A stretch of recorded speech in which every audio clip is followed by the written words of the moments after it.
I proudly served our country in the United States Army and have dedicated my life in protecting communities as a police officer, as a sheriff, and now humbly as your next governor. Come January, Nevada will have a new governor. Analysis of the Silver State's midterm elections and Joe Lombardo's rise to power. That's this week on Nevada Week.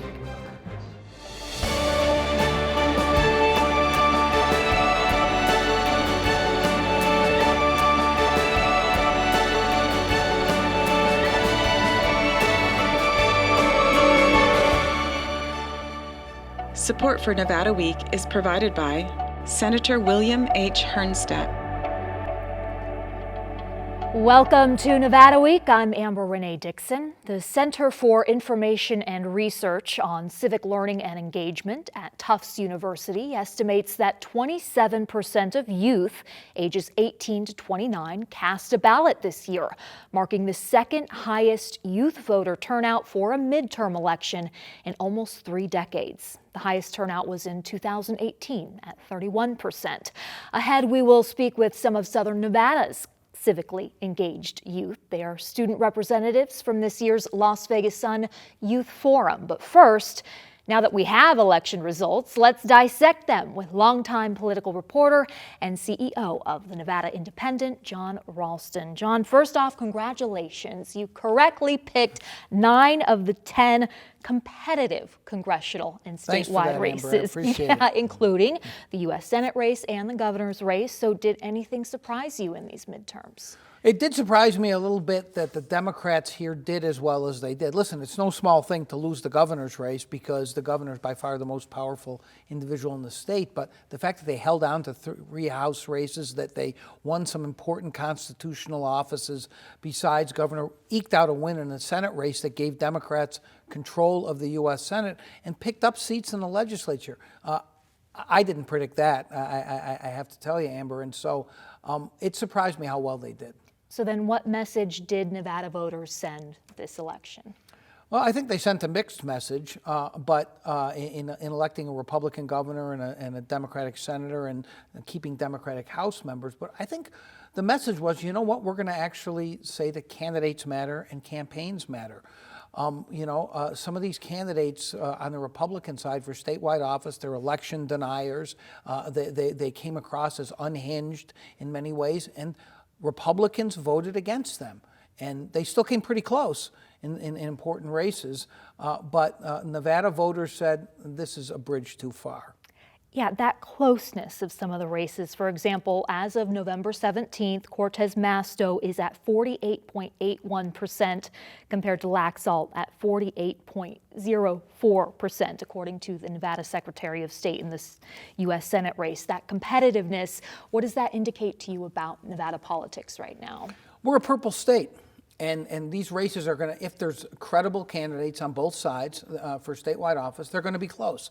Now, 8,000 votes, less than 1%, that is really, really close. It's not even close, by the way, to the closest Senate race in history in this state. There have been ones that have been decided by 48 votes and just a few hundred votes. But the percentage, when you consider more than 1 million votes are cast and someone wins a U.S. Senate seat by 8,000 votes or so, that's close. Okay. You said that you wouldn't be surprised if Governor Sisolak won re-election. He did not. Why do you think? I think there was just too much of what I call the COVID hangover, the shutting down of the state, even though it was a difficult decision and probably the right decision, but then questions about how long it lasted, whether schools should have been open sooner, and the absolute nightmare of the unemployment system where people couldn't get their checks, as you know, for months. And then Joe Lombardo's campaign fairly skillfully raised the issue of the so-called North Shore testing scandal, which was a COVID testing company that was tied to sons of one of Sisolak's friends and major donors. They made that into a major scandal, accused Sisolak of being corrupt, ran a lot of media on that, and that had an impact. At this point, Governor Sisolak is the only incumbent governor to not be reelected across the country. Do you take anything away from that? I just think that there was just too much going against him. And Joe Lombardo, while he was a first-time statewide candidate, had a fantastic team around him, and they ran a really, really smart race. I just think that Nevada's different than everywhere else, right? And so I think that had something to do with it as well. Outgoing Clark County Sheriff Joe Lombardo gave his first remarks as governor-elect on the Monday following the election at his alma mater, Rancho High School. He said he'd be Nevada's next education governor, in addition to other promises. Take a listen. My administration will expand school choice and make school safety a priority.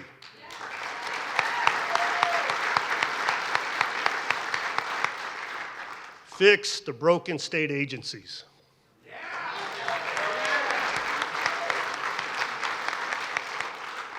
Create safer streets by eliminating soft-on-crime laws.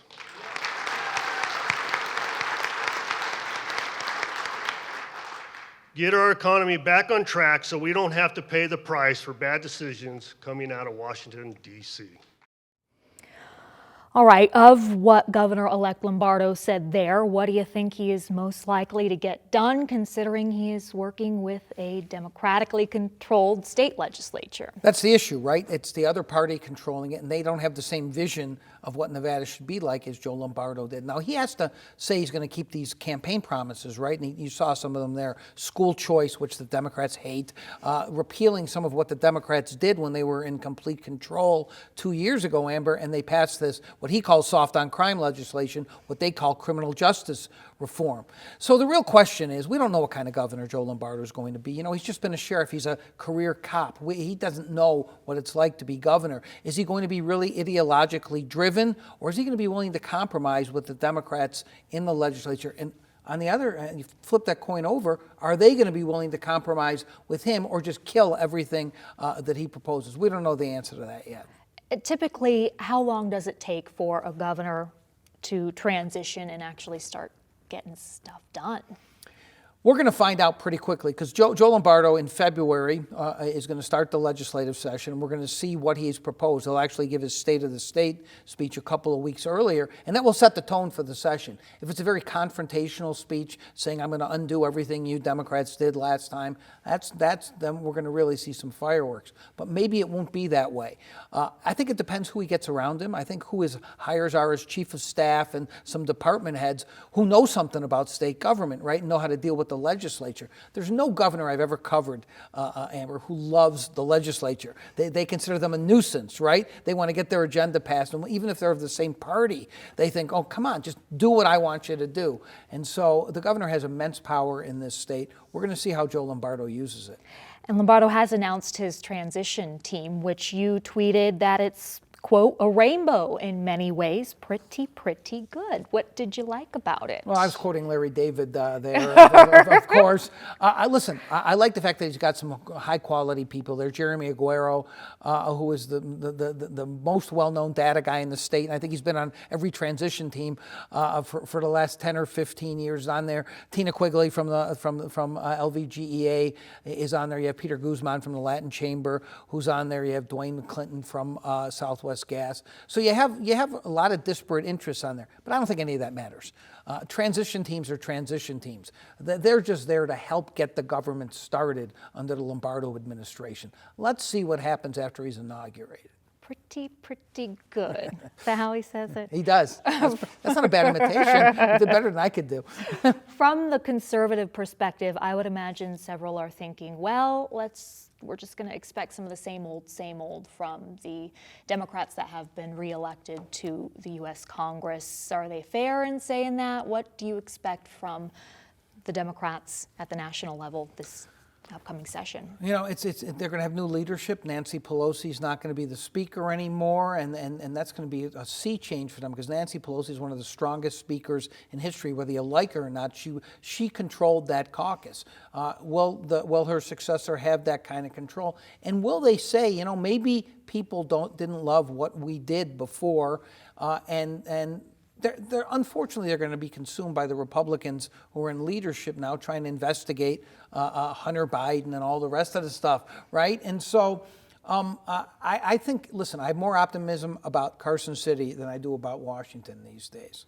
Well, what about Mark Amodei, the only Republican representative Now he's going to have a majority in the House. What do you think he will be able to get through? It's a great question. No, he's going to move up a lot in seniority because of retirements and people being beaten and running for the Senate. He'll probably move up from about 150th to like 120th, something like that, maybe even higher. Is he going to have a powerful subcommittee chairmanship? Maybe. He should get one. Now, Mark Amodei, I've covered him since he was in the legislature many, many years ago. He is very, very smart. I'm not sure how much he loves being in Washington anymore. We'll get a sense of that if he really wants to stay for a while by what kind of subcommittee chairmanship he gets. You also correctly predicted all 3 ballot questions would pass. Question 3, though, narrowly passed, which you did predict as well. That is for open primaries and for ranked general elections. What do you think was behind it barely passing and its odds of passing again in 2024, which it has to do? It has to, because it's going to be in the Constitution. I think that it barely passed because people don't like change generally, right? And so even though if they're upset with the system of campaigns and politics as they exist now, they don't like change. But you cannot beat something with nothing. And there was no money spent against it. And there was a fortune spent for it. I mean, you saw those ads all the time. I mean, those ads actually made me laugh as a longtime analyst of politics because they were so disingenuous. I'm an independent and I can't vote in primaries. Well, of course you could. All you got to do is switch parties and become a Democrat or a Republican. But they were effective enough. But that was no landslide, right? And I think there's going to be money spent against it next time, so we'll see what happens. And the money that was spent this cycle, where was it coming from? Were you suspicious of it, that it was from out of state? I mean, what were the motives? That's for passing question 3.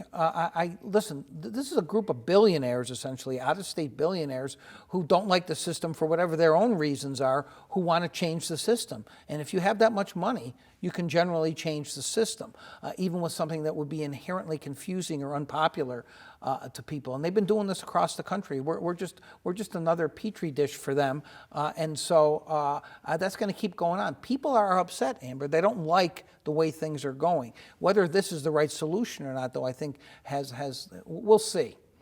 Back to Adam Laxalt, he did concede his race, saying, quote, "I am confident that any challenge of this election would not alter the ultimate outcome," end quote.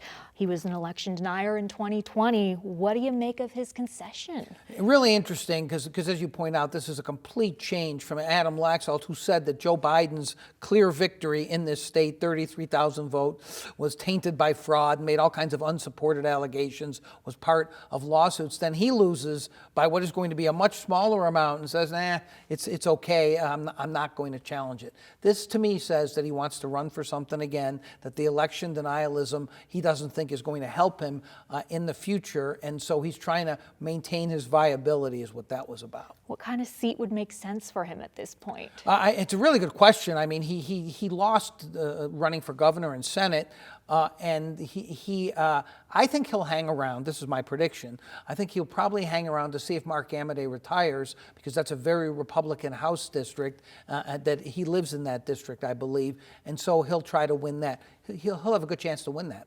And his concession, what does it reflect on former President Trump, who claims that there was some election fraud in Clark County? Yeah, that was awful what Trump did. He kept tweeting, that there was fraud and that Laxalt should not give up so easily. And I'm wondering if they talked in between the time that he was clearly lost, because it took him 3 or 4 days. I forgot exactly what the time frame was for him to concede. But remember, Adam Laxalt's friend and roommate is Ron DeSantis, who's the governor of Florida, and DeSantis is now the biggest challenger to Trump. And so Adam Laxalt has a decision to make, I think. How do you think Trump would do here compared to 2020 when he lost by 2.39 percentage points? Listen, the Democratic candidate for president has won here since 2008 when Obama won. Obama won twice, then Hillary won once, and then Biden won once. So I think you have to say a Democrat is slightly favored. But, Amber, it's such a long time away. I mean, it really is. And we don't know who the Democratic candidate is. We don't know if Joe Biden's running again. And if he doesn't run, what a primary that's going to be to take his place.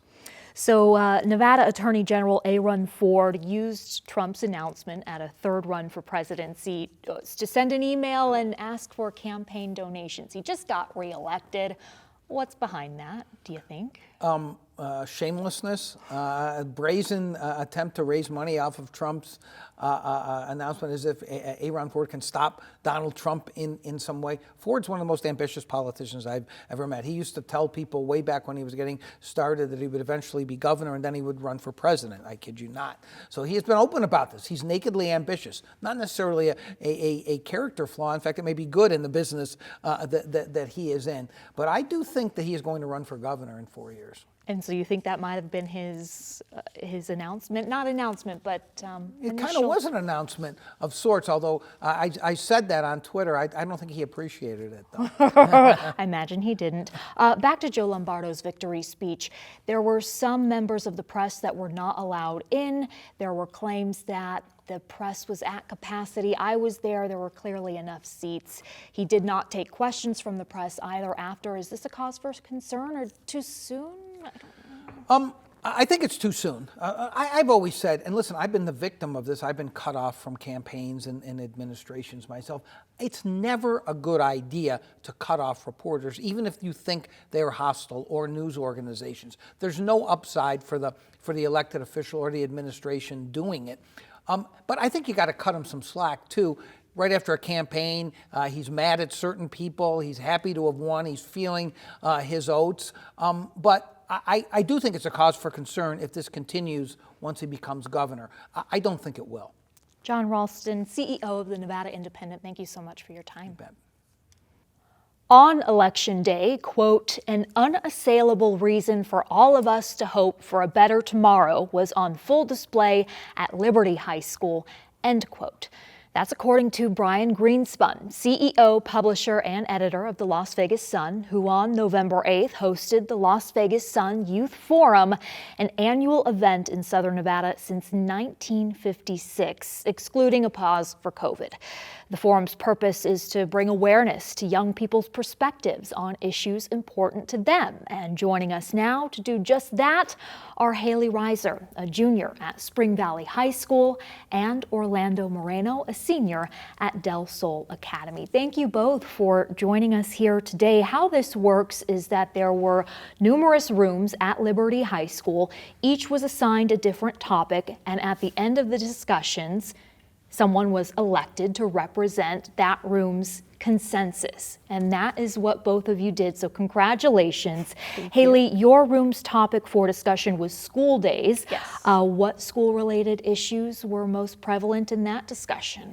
Well, we had questions on almost everything regarding schooling, but the main thing that my room focused on was both grade reform and the representation of students. So that being making sure that any minority student, whether that be a racial minority or a member of the LGBTQ, was represented and felt safe. Okay, and did you identify that there is a problem with both of those? Absolutely. How Absolutely. so?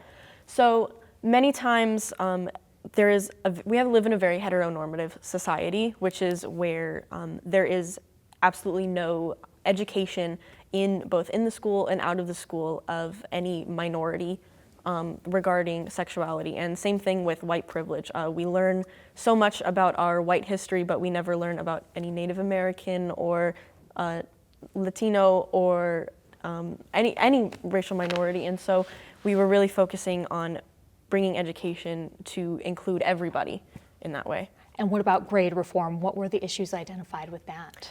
So grade reform has been a very big issue among students and teachers. Both are not very pleased with it at all. What's happening right now in CCSD is that we are moving towards a very summative-based curriculum. So what that means is that all tests and anything of the sort, like essays or Socratic seminars, or anything that tests the knowledge, is becoming widely more important than the formatives, which is any classwork, homework, or anything like that. So right now, at least at my school, we have an 80-20 policy where summatives are worth 80% of the grade. However, this is driving students to not want to complete formatives at all. So any classwork just doesn't need to get done simply because of the also minimum F policy that we have. Any late work that's turned in is only a 50%. You cannot get anything below a 50% at all. And so once you average that out, if you get 100% on your test, but you don't do any work, you can still average out with an A rate. So it's driving many students to not want to do any work at all. And so we want to bring awareness to that and make every part of school just as important. We'll talk about some solutions coming up, but Orlando, your topic was home in Nevada. What issues came up during that discussion? Well, we touched on some environmental awareness, some anticipation for the midterms, and we also touched very heavily on education. We spoke more about the funding of education and keeping students engaged within the schools. And a lot of that came from, according to some stats I have here, according to U.S. News, as of 2022, New Jersey was the #1 performing school in the nation. Grade-wise or testing-wise, they spent $18,000 per pupil. Washington was in #4, and they spend the most per pupil in the nation. And Nevada, #49, is way below the national average, only spending $9K per pupil.